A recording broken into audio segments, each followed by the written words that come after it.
Di Tanah Hijau Jawa Barat, jauh sebelum berdirinya Pajajaran, ada sebuah kerajaan tua yang kini hanya tersisa dalam naskah kuno, legenda, dan reruntuhan, Kerajaan Galuh.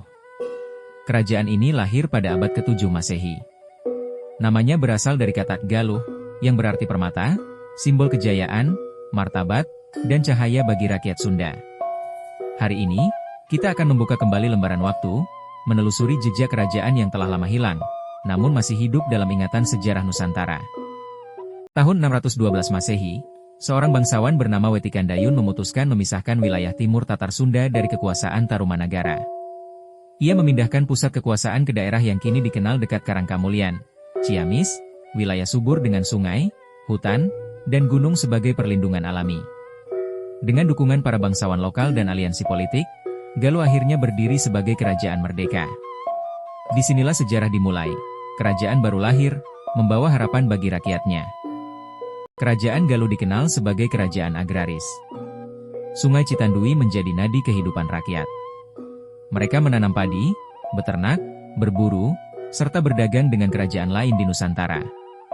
Raja dipandang bukan sekadar penguasa, tetapi pemimpin spiritual yang menjaga hubungan antara manusia, alam, dan leluhur. Istana kerajaan bukan bangunan megah batu seperti candi di Jawa Tengah, melainkan arsitektur kayu khas Sunda yang selaras dengan alam. Seiring waktu, Galuh memiliki hubungan rumit dengan kerajaan Sunda di barat. Ada masa damai, tetapi ada pula masa ketegangan. Para bangsawan, penasihat, dan keluarga kerajaan memainkan politik yang halus, aliansi melalui pernikahan, perjanjian, dan strategi negeri.